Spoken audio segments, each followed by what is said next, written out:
እንኳን ደስ አላችሁ! የመጀመሪያ ዙር የማስታወቂያ ዋጋ ከ30% ቅናሽ ጋር በመሃል ፒያሳ አራዳና ወዳጅነት ፓርክ ፊት ለፊት ለሽያጭ ክፍት ሆነ።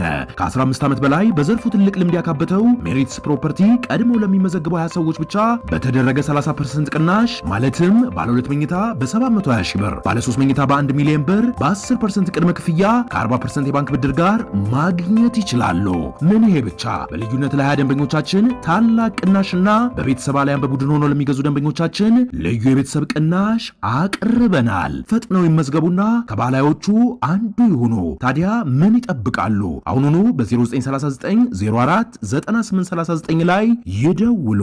አንዲት የ26 ዓመት ወጣት ሴት ምን ልትሰራ ትችላለች? ምናልባት የመጀመሪያ ዲግሪዋን ጨርሳ የመጀመሪያ ስራዋን ለመያዝ በቃለ መጠይቆች ላይ ትሯሯጥ ይሆናል። ምናልባትም የፍቅር ሕይወቷን እያጣጣመች ስለ ወደፊት ትዳሯ በህልም ዓለም ትንሳፈፍ ይሆናል። ወይም ደግሞ አግብታ የመጀመሪያ ልጇን እያሳደገች የእናትነትን ጣፋጭም መራራም ጦርነት ትዋጋ ይሆናል። ይህ የተለመደው የህይወት ምዕራፍ ነው። ነገር ግን የ26 ዓመቷ ወጣት ክርስቲና ኦዝቱርክ ይህንን ሁሉ የተለመደ የህይወት ምዕራፍ አልፈዋለች። እርሷ የአንድ ወይም የሁለት ልጅ እናት አይደለችም፣ ይልቁንም የ22 ልጆች እናት ናት። ይህ ብቻ አይደለም። የክርስቲና ግብ በዚህ ብቻ አያበቃም። እቅዷ ከዚህም በላይ ሄዶ ወደፊት ከ100 በላይ ልጆችን ወልዳ ዓለምን በትልቅና በደስተኛ ቤተሰቧ መሙላት ነው። ታዲያ የዚህ የማይታመን ታሪክ ምስጢር ምንድን ነው? እንዴት አንዲት ወጣት ሴት በአጭር ጊዜ ውስጥ ይህ ሁሉ ቁጥር ያለው ልጅ እናት ልትሆን ቻለች? ከዚህ ሁሉ ጀርባ ያለው ኃይልስ ምንድን ነው? የፍቅር ኃይል ወይስ የገንዘብ ኃይል ወይስ ደግሞ የቴክኖሎጂ ኃይል? የዛሬው ጉዟችን የዘመናችንን የቤተሰብ ትርጉም ወደሚፈታተነው ወደ ክርስቲና ኦዝቱርክ አስገራሚ ዓለም ነው። አብረን ይህ የማይታመን ቤተሰብ እንዴት እንደተመሰረተና በዓለም ላይ ምን አይነት ጥያቄዎችን እንደጫረ እንመራመራለን። እንዴት አንዲት የ26 ዓመት ወጣት የ22 ልጆች እናት ልትሆን ቻለች ብላችሁ ከጠየቃችሁ መልሱ በተአምር ውስጥ ሳይሆን በ21ኛው ክፍለ ዘመን 3 ትላልቅ ኃይሎች ጥምረት ውስጥ ተደብቆ ይገኛል። ቴክኖሎጂ፣ ገንዘብ እና ሕግ። ይህ ታሪክ የዘመናዊው ሳይንስ ውጤት ነው። ክርስቲና እነዚህን ሁሉ ልጆች በራሷ ማኅፀን አልተሸከመችም። በምትኩ ተተኪ እናትነት የተባለውን ዘዴ ተጠቅማለች። ነገሩ እንዲህ ነው።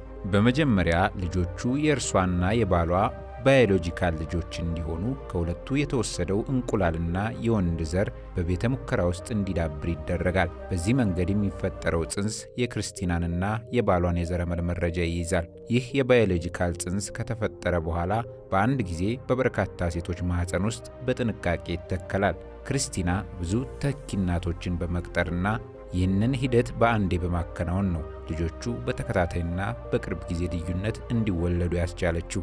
ነገር ግን ይህ ቴክኖሎጂ ብቻውን በቂ አልነበረም። ሁለተኛው ኃይል ገንዘብ ያስፈልጋል። ይህ ሂደት እጅግ በጣም ውድ ነው። ለእያንዳንዱ ተኪ እናት የሚከፈለው ገንዘብ፣ የሕክምና ወጪዎች፣ የሕግ አገልግሎቶች ሁሉም ሲደማመሩ በሚሊዮን የሚቆጠር ዶላር ይጠይቃል። ክርስቲናና ባለቤቷ ሚሊዮነሩ ጋሊፕ ኦዝቱርክ ይህንን ህልማቸውን እውን ለማድረግ የሚያስችል ያልተገደበ የገንዘብ አቅም አላቸው። ሦስተኛውና የመጨረሻው ቁልፍ ደግሞ ሕግ ነው።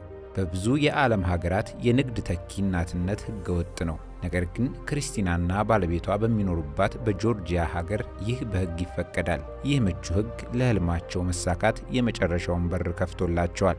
ስለዚህ የክርስቲና ቤተሰብ ልክ እንደ አንድ ትልቅ ፕሮጀክት በጥንቃቄ የታቀደ፣ በገንዘብ የተደገፈና በሕግ የተፈቀደ የህልም ፋብሪካ ውጤት ነው።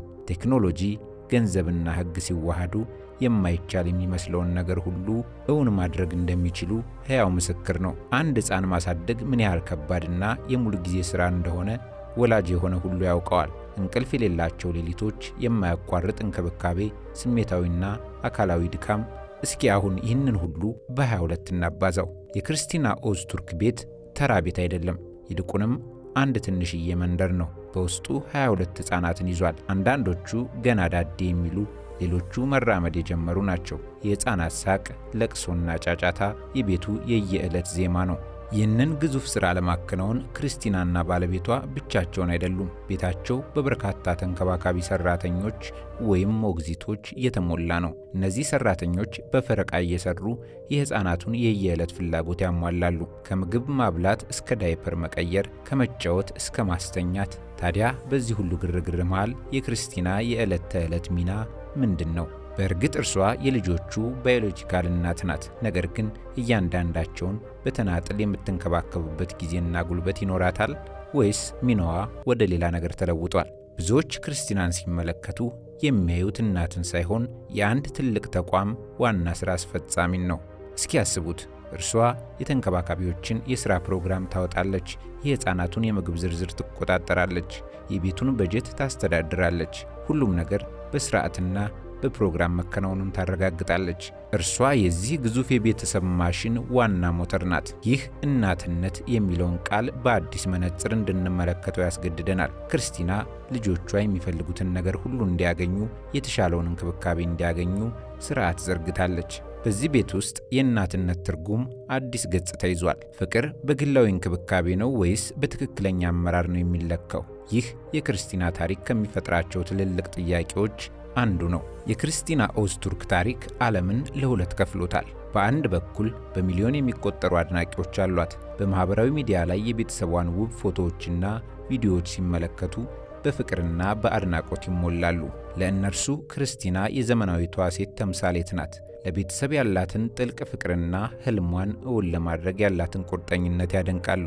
ልጅ መውለድ ያልቻሉትን እየረዳች ነው፣ በገንዘቧ መልካም ነገር እየሰራች ነው እያሉ ይሟገቱላታል። የእርሷ ታሪክ ቴክኖሎጂና ሀብት የሰውን ልጅ ታላቁን የቤተሰብ ፍላጎት ለማሟላት እንዴት ሊረዱ እንደሚችሉ የሚያሳይ አዎንታዊ ምሳሌ ነው ይላሉ። ክርስቲና በባህላዊው የእናትነት ሚና ሳትታትር የራሷን የቤተሰብ ገነት እየፈጠረች ያለች ጀግና ሴት ናት ብለው ያምናሉ። ነገር ግን በሚዛኑ በሌላ በኩል የተቺዎቹ ድምፅም እንዲሁ በጉልህ ይሰማል። እነዚህ ተቺዎች ጥያቄያቸው ስለ ቴክኖሎጂውም ሆነ ስለ ገንዘቡ አይደለም። ጥያቄያቸው ጥልቅ የሆነ የሥነ ምግባርና የሥነ ልቦና ጥያቄ ነው። አንዲት እናት ለአንድ ልጅ የምትሰጠውን ያልተከፋፈለ ፍቅርና ትኩረት ለ22 ምናልባትም ወደፊት ለ100 ለሚሆኑ ልጆች እንዴት ልትሰጥ ትችላለች? ይህ ነው ዋናው ጥያቄ። ልጆች ከምግብ ከልብስና ከመኝታ በላይ ሌላ ነገር ያስፈልጋቸዋል። የእናታቸውን የግል እቅፍ፣ የአባታቸውን ዓይን እያዩ መጫወት፣ በግል ችግራቸው ጊዜ የሚያዳምጣቸው ወላጅ። ይህንን ሁሉ ስሜታዊ ፍላጎት በዚህ ግዙፍ ቤተሰብ ውስጥ ማሟላት ይቻላል? ተቺዎች እንደሚሉት ይህ የማይቻል ነው። ልጆቹ በተንከባካቢዎች እጅ ቢያድጉም የእውነተኛውን የወላጅ ፍቅር ሙቀት ያጣሉ። እርስ በርሳቸውም እንደ ወንድምና እህት ከመቀራረብ ይልቅ እንደ ተቀናቃኝ ሊተያዩ ይችላሉ። የወላጆቻቸውን ትኩረት ለማግኘት በሚያደርጉት ሩጫ ይህ ቤተሰብ መፍጠር ሳይሆን ሕፃናትን እንደ ዕቃ ማከማቸት ነው እያሉ በኃይለኛ ቃላት ይተቻሉ። ይህ ጥያቄ ስለ ክርስቲና ብቻ አይደለም፣ ስለ ሁላችንም ነው። በቴክኖሎጂና በገንዘብ ሁሉንም ማድረግ በምንችልበት በዚህ ዘመን የቤተሰብና የእናትነት እውነተኛ ትርጉም ምንድን ነው? የክርስቲና ታሪክ ይህንን ጥያቄ ፊት ለፊት እንድንጋፈጥ ያስገድደናል። መልሱ ግን ቀላል አይደለም። እንኳን ደስ አላችሁ! የመጀመሪያ ዙር የማስታወቂያ ዋጋ ከ30% ቅናሽ ጋር በመሃል ፒያሳ አራዳና ወዳጅነት ፓርክ ፊት ለፊት ለሽያጭ ክፍት ሆነ። ከ15 ዓመት በላይ በዘርፉ ትልቅ ልምድ ያካበተው ሜሪትስ ፕሮፐርቲ ቀድመው ለሚመዘግቡ 20 ሰዎች ብቻ በተደረገ 30% ቅናሽ ማለትም ባለ 2 መኝታ በ720 ሺህ ብር፣ ባለ 3 መኝታ በ1 ሚሊዮን ብር በ10% ቅድመ ክፍያ ከ40% የባንክ ብድር ጋር ማግኘት ይችላሉ። ምን ይሄ ብቻ! በልዩነት ለ20 ደንበኞቻችን ታላቅ ቅናሽና በቤተሰብ አሊያም በቡድን ሆኖ ለሚገዙ ደንበኞቻችን ልዩ የቤተሰብ ቅናሽ አቅርበናል። ፈጥነው ይመዝገቡና ከባላዮቹ አንዱ ይሁኑ። ታዲያ ምን ይጠብቃሉ? አሁኑኑ በ0939 04 9839 ላይ ይደውሉ። የክርስቲና ኦዝቱርክ ታሪክ ገና ያልተጠናቀቀ መጽሐፍ ነው። እርሷና ባለቤቷ አሁንም ከ100 በላይ ልጆችን የማፍራት ህልማቸውን አልተውም። ይህ ማለት የኦዝቱርክ ቤተሰብ ወደፊትም ማደጉን ይቀጥላል ማለት ነው።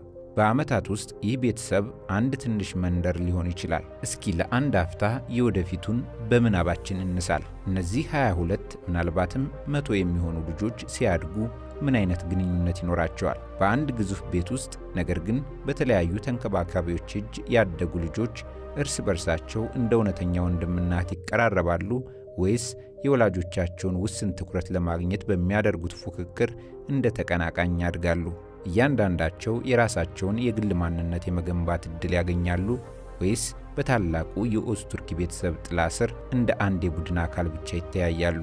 ይህ የሳይኮሎጂስቶችና የማህበረሰብ ጥናት ባለሙያዎች ገና መልስ ያላገኙለት ታላቅ ማህበራዊ ሙከራ ነው። በመጨረሻም ታሪኩ አንድን ነገር ለማድረግ የሚያስችል ሳይንሳዊና የገንዘብ አቅም ስላለን ብቻ ያንን ነገር ለማድረግ አለብን ወይስ የለብንም የሚሉትን ጥያቄዎች ጥሎልን ያልፋል። የክርስቲና ታሪክ የፍቅርና የቤተሰብ ጥግ ነው ወይስ የሀብትና የቴክኖሎጂ ራስ ወዳድነት? ፍርዱን ለእናንተ እንተዋለን። አንድ ነገር ግን ግልጽ ነው። የኦስቱርክ ቤተሰብ ታሪክ ገና ብዙ ያስወራል። ሀብት፣ ቴክኖሎጂና እጅግ ግዙፍ የሆነ የቤተሰብ ፍላጎት ሲዋሃዱ የሚፈጥረውን ድንቅም አከራካሪም ገጽታ እያሳየን ይቀጥላል። የዚህን የማይታመን ቤተሰብ የመጨረሻው ምዕራፍ አብረን የምናየው ይሆናል።